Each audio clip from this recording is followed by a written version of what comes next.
প্রায় 1.5 মাস পর আমরা এভাবে রিক্সা করে পিৎজা খেতে যাচ্ছি।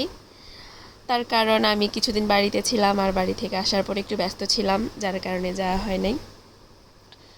আর তাও আজকে বের হতাম না, বের হয়েছি মূলত গুঞ্জনের বাবার পায়ে অনেক বেশি ব্যথা ছিল আর তার জন্য ওষুধ কিনতে হবে। তো ভাবতেছিলাম যে তাহলে আমরা কিছু খেয়ে আসবো। তো হ্যালো এভরিওয়ান, কি অবস্থা সবার, কেমন আছেন? আশা করছি ভালো আছেন, আমিও ভালো আছি। আজকে আমরা চলে গিয়েছিলাম ফার্মগেট পিৎজা খাওয়ার জন্য, কারণ ফার্মগেট এখন অনেক স্টল বসেছে আর ওই স্টলে সীমিত টাকায় আমি বলবো ভালো খাবারই পাই। আমার কাছে তো মজা লাগে। তো আমি যখন ফার্মগেট যাই, এই যে এই পাশে যখন সবজিগুলো বসে, সবজিগুলো দেখতে এত বেশি ভালো লাগে। আর এই মানে সবুজ সবুজ সবজিগুলো দেখলে আমার মনে হয় যে আমি এখনই কিনে নিই, কিন্তু কিছু করার নাই, আমরা সবজি কেনার মোটিভে যাই নাই, আমরা গিয়েছিলাম খেতে প্লাস ওষুধ কিনতে। তো এত পরিমাণ জ্যাম ছিল, গুঞ্জনের বাবার পায়ে যদি ব্যথা না থাকতো আমি হেঁটেই যেতাম। আমার কাছে এই পাশটা অনেক বেশি বিরক্তি লাগে, এত বেশি জ্যাম থাকে। তো যাই হোক, ফাইনালি আমরা চলে এসেছি। চলে আসার পর আমরা এখন পিৎজা অর্ডার দিব। আর এখানে অনেক স্টল আছে, এক এক জায়গায় এক এক রকমের খাবার। আমরা যে স্টলে বসেছি ওইখানে ছিল পিৎজা আর বার্গার। যেহেতু আমরা পিৎজা খাবার মোটিভে গিয়েছিলাম, তাহলে আমরা অবশ্যই পিৎজা খাবো।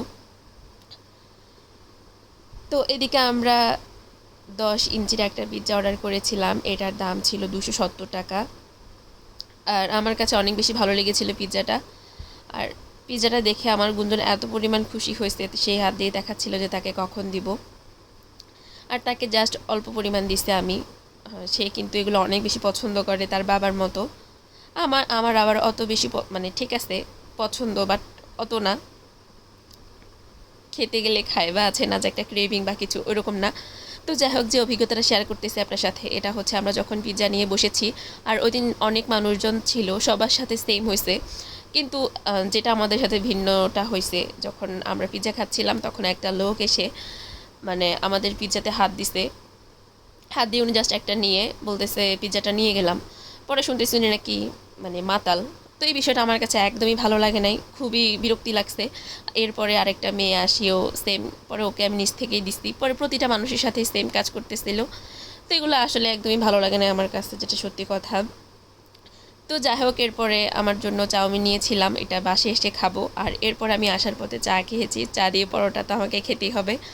আর এরপর বাসায় এসে আমি তখন প্রায় কয়টা বাজছিল সেটা আপনাদের সাথে পরে শেয়ার করব। আর চাউমিনটা আমি রাতে যখন আমার প্রচণ্ড খিদা লাগে তখন খাবো, এর জন্য নিয়েছিলাম। কিন্তু আমাকে অনেক জোর করা হয়েছিল তখন খাওয়ার জন্য, তখন প্রায় 1টা 14 বাজে। আর এটা ছিল আমার তখন রাতের সঙ্গী।